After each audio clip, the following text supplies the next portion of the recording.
Hey guys, how y'all doing? Thanks for tuning in. Thanks for tuning in to my second vlog for my Bahamas trip. Just want to jump right into it. As you see, we woke up. Me and Jay woke up, and we just got up. We decided to go first to get out the resort and see where to go. We had basically we wanted to go to the beach,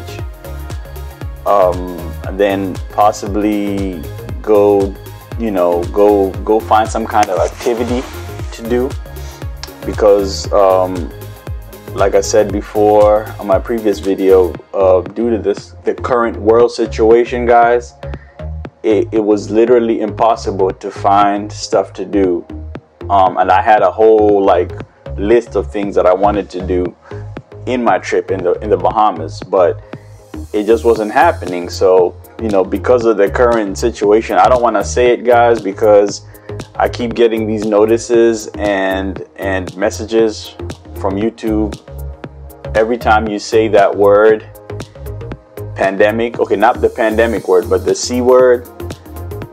It kind of flags your video, so I don't want to say that. But you guys get the picture anyway. So we basically just got up. We left out the hotel.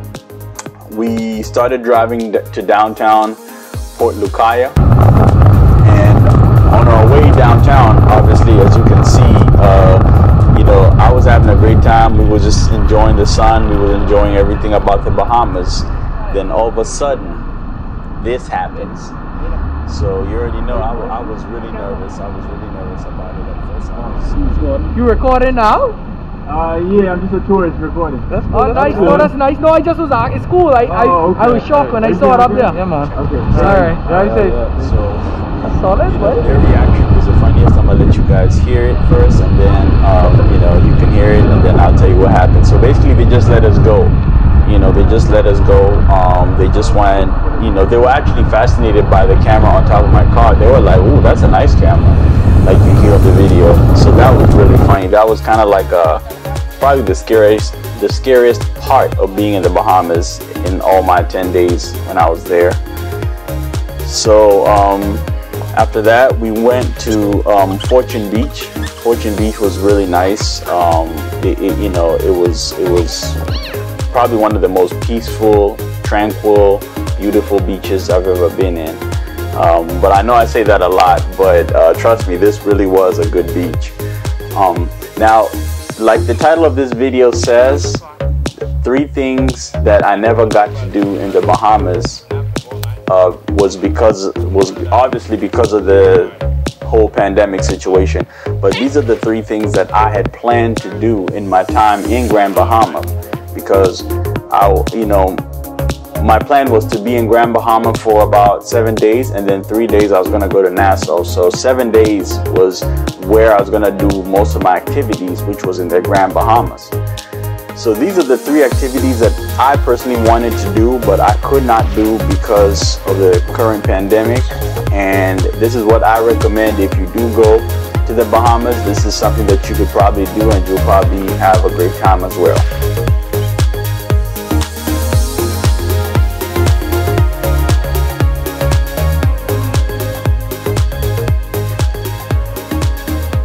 The first activity that I never got a chance to do in my time in the Bahamas was going to Pig Beach. Now, Pig Beach, as pretty much the name says it, Pig Beach is a beach which is populated with wild or feral pigs, as they call them. And these pigs just kind of roam around freely, and they're normally pretty friendly to tourists. If you just come up there and feed them some kind of forage or bread or something, they will pretty much come right around you, and you can take really nice pictures, as you see on the video above. I thought this would be fun. I've never really seen these types of pigs, and the fact that they're in the beach, in the Exumas. Oh, by the way, the Pig Beach is located in the Big Major Cay, which is pretty much an inhabited beach in the Exuma area of the Bahamas. Now, I had planned to go here probably by boat. I was gonna see if I could take a local ferry or some kind of taxi boat, or possibly charter a boat, depending on how much the cost was. But because of the pandemic, chartering a boat was obviously out of the question. I mean, they are charging as high as almost $200 per head for private boat charter. So that was obviously a little too high. But I would definitely, in my time, if I ever went back to the Bahamas again, I would definitely think through it a little bit differently and maybe plan differently, especially if the pandemic is a little bit better, because right now the Bahamas is pretty much still under lock and key. People are not moving around as freely as they would wish. So going from one island to another island is very hard, and it's very expensive.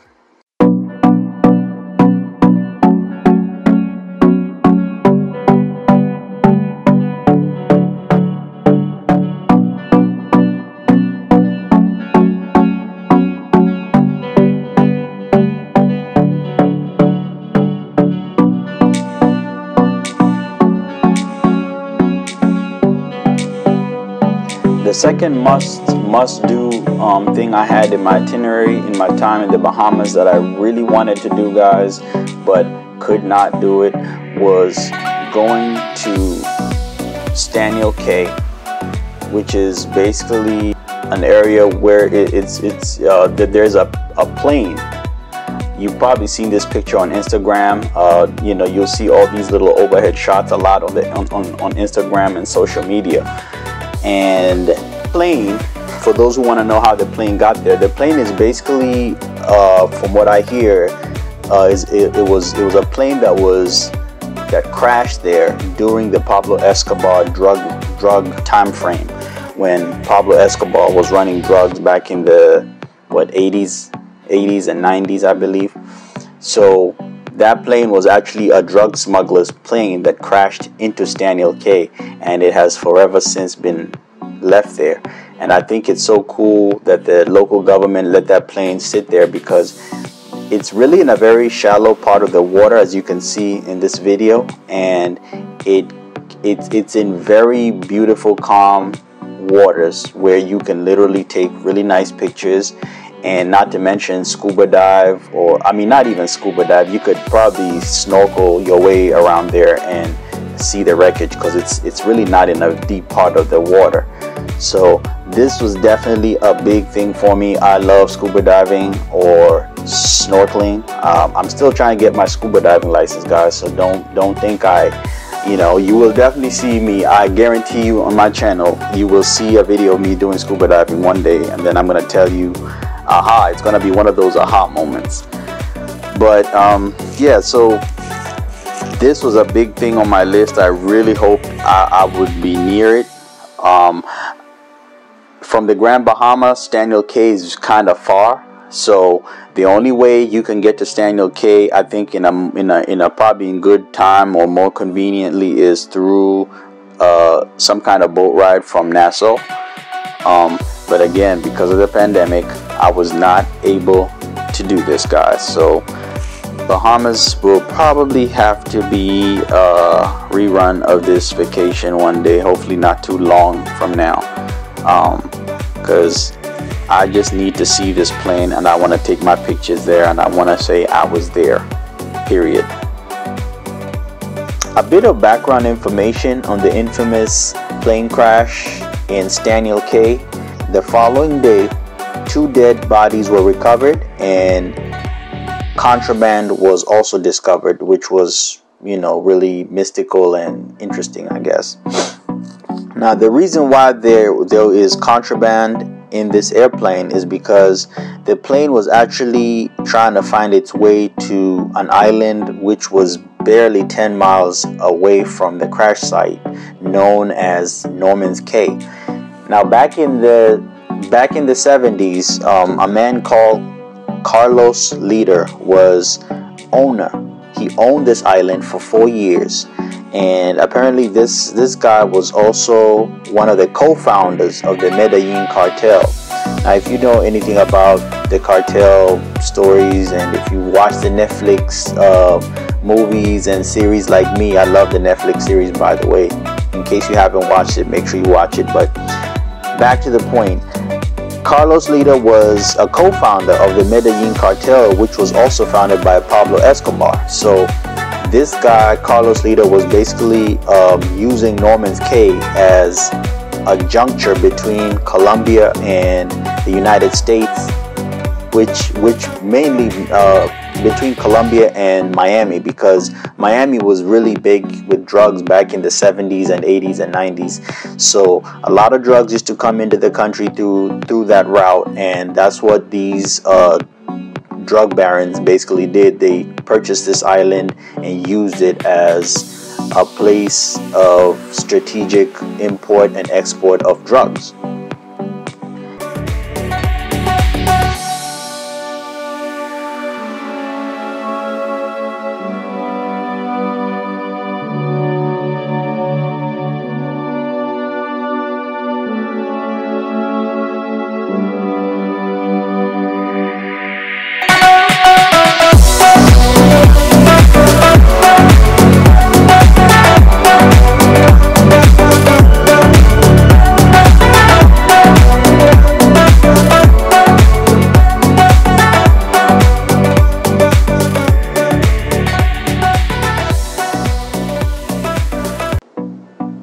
And guys, before I get into the third thing that I really wanted to do on my trip to the Bahamas, I'd like to expand a little bit about this island and just give you guys a background knowledge about it.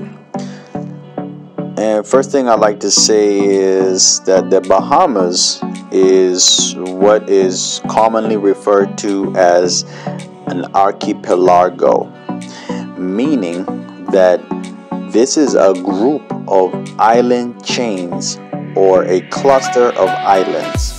Hence, that is what the word archipelago means.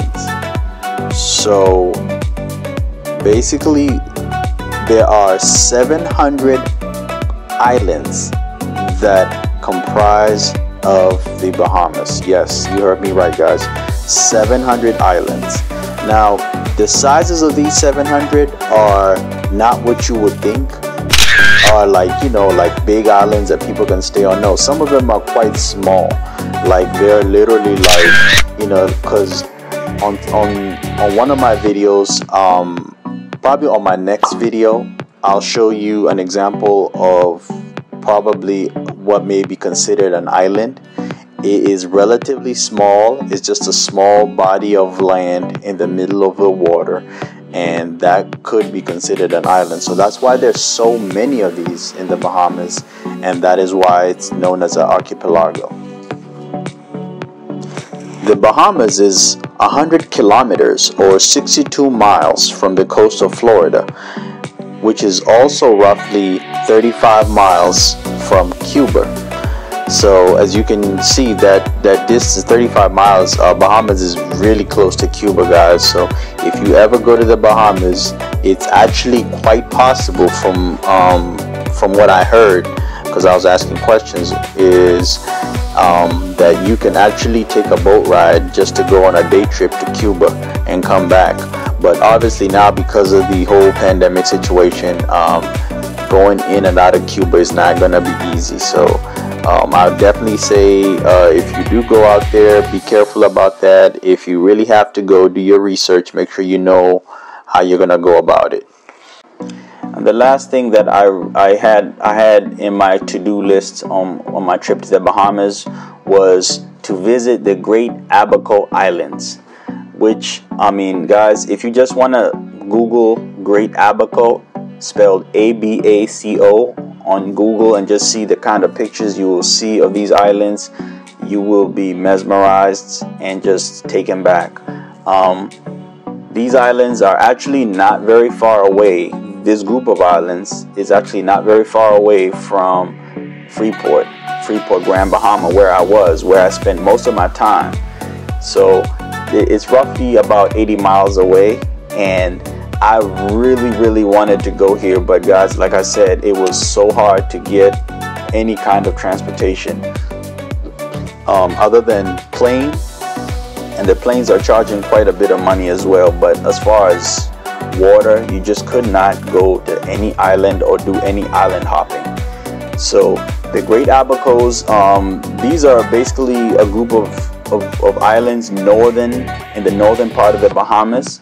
But anyway, the main reason that I wanted to go to the Abaco Islands was to explore and see dive sites.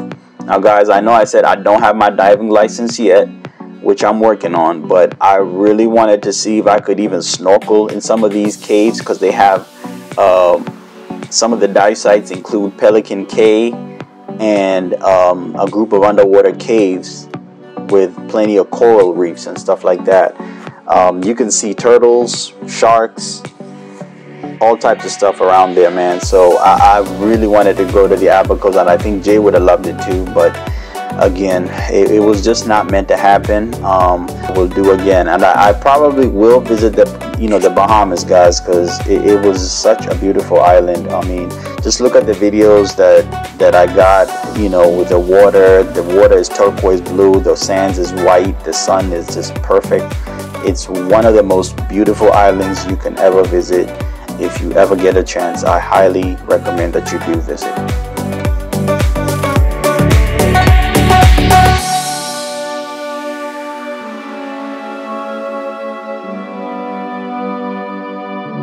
Ha ha ha ha ha!